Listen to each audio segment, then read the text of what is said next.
SIR আবহে তৃণমূল মানুষের পাশে রয়েছে। इलेक्शन कमीशन के पास कौन सा ऐसा जादू है कि वो 1 घंटा में लिस्ट सैनिटाइज करके बता दिया कि वो 1,36,00,000 लोगों का डिस्क्रिमिनेशन है। भाई इससे पता चलता है कि आप कितने डरे हुए हो। आप चाहते ही नहीं हो लोग वोट दे। पहले वोटर सरकार तय करती थी, अब सरकार वोटर तय करता है।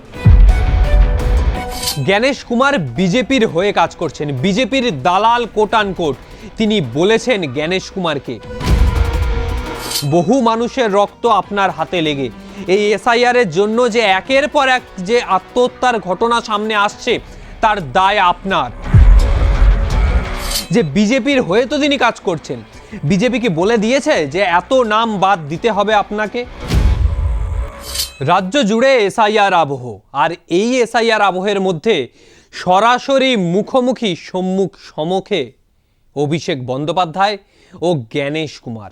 এতদিন যুদ্ধ বাগবিতণ্ডা সমস্ত কিছু লড়াই ছিল দূর থেকে, তবে এবার সামনাসামনি সেই লড়াইয়ে অবতীর্ণ হলেন তিনি।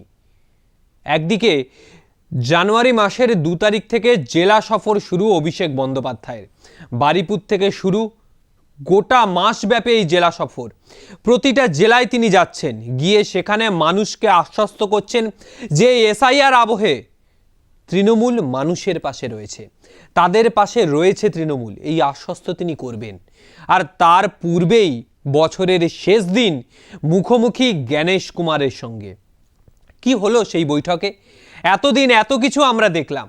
অভিষেক বন্দ্যোপাধ্যায় একথাও বলছেন, দিল্লি যে ভুল করেছে অরবিন্দ কেজরিওয়াল বা রাহুল গান্ধী যে ভুল করেছে, তৃণমূল সেটা করবে না, তৃণমূল সামনাসামনি উত্তর দেবে। এই কথা বলছেন অভিষেক বন্দ্যোপাধ্যায়। দলের সেকেন্ড ইন কমান্ড, দলের সর্বভারতীয় সাধারণ সম্পাদক হিসাবে তিনি গিয়েছিলেন 10 সদস্যের প্রতিনিধি দলের সঙ্গে দিল্লিতে জ্ঞানেশ কুমারের সঙ্গে দেখা করতে। কি হলো বৈঠকে? প্রায় 2.5 ঘন্টার বৈঠক। কলকাতা থেকে অনেক সাংসদরা এসেছেন, মন্ত্রিত্বরা এসেছেন, 3 মন্ত্রী মানস রঞ্জন ভূঁইয়া, চন্দ্রিমা ভট্টাচার্য, এছাড়াও রাজ্যসভার সাংসদ, লোকসভার সাংসদ ডেরেক ওব্রায়েন ছিলেন, সকলেই ছিলেন। কিন্তু মিটিং প্রায় 2.5 থেকে 3 ঘন্টা চলে। কি হলো সেই মিটিংয়ে?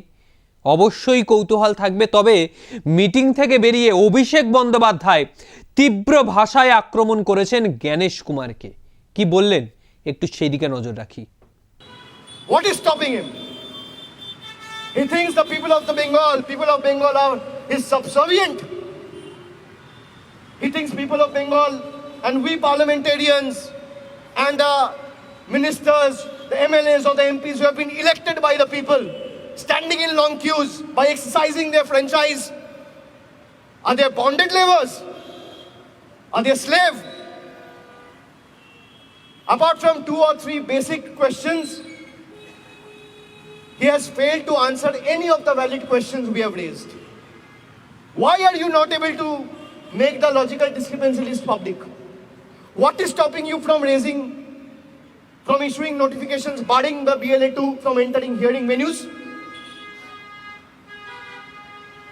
What is stopping you from decentralizing hearing venues?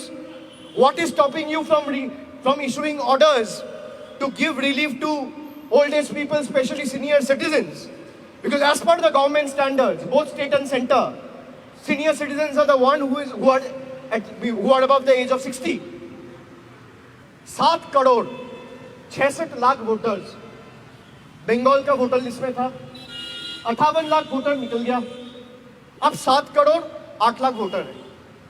भाई जिस एक्सरसाइज को करने में 80,000 BLO, 8,000 BLO supervisor, 3,000 AERO, 300 ERO, 23 DEO और पूरा मशीनरी लगा के जो आप 2 महीना में करें, इलेक्शन कमीशन के पास कौन सा ऐसा जादू है कि वो 1 घंटा में लिस्ट सैनिटाइज करके बता दिया कि वो 1,36,00,000 लोगों का डिस्क्रिमिनेशन है? जादू छड़ी क्या है? What magic wand does they have? किसके बेसिस पे, आधार पे? आप लोगों को जो लॉजिकल डिस्क्रिपेंसी का डेटा दिया गया वो कब दिया गया? 16 दिसंबर।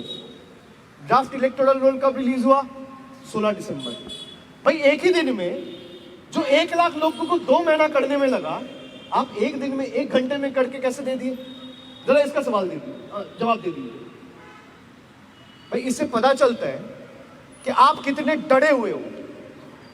आप चाहते ही नहीं हो लोग वोट दे। पहले वोटर सरकार तय करती थी, अब सरकार वोटर तय कर रहा है। यही तो बीजेपी का नया भारत है कि पहले वोटर तय करता था कि प्रधानमंत्री कौन बनेगा, सरकार में कौन बैठेगा। अब सरकार तय कर रहा है कि पोलिंग स्टेशन में कौन जाएगा और वोट कौन देगा। জ্ঞানেশ কুমার বিজেপির হয়ে কাজ করছেন, বিজেপির দালাল কোট আনকোট। তিনি বলেছেন জ্ঞানেশ কুমারকে শুধু সাংবাদিক সম্মেলনে নয়, একেবারে বৈঠকে বসে যখন বৈঠক চলছেন, জ্ঞানেশ কুমার কাউকে কিছুই বলতে দিচ্ছেন না, শুধু তিনি বলছেন। এবং তারপর যখন অভিষেক বন্দ্যোপাধ্যায় বলতে যান, তখন আঙুল উঁচিয়ে কথা বলেন জ্ঞানেশ কুমার।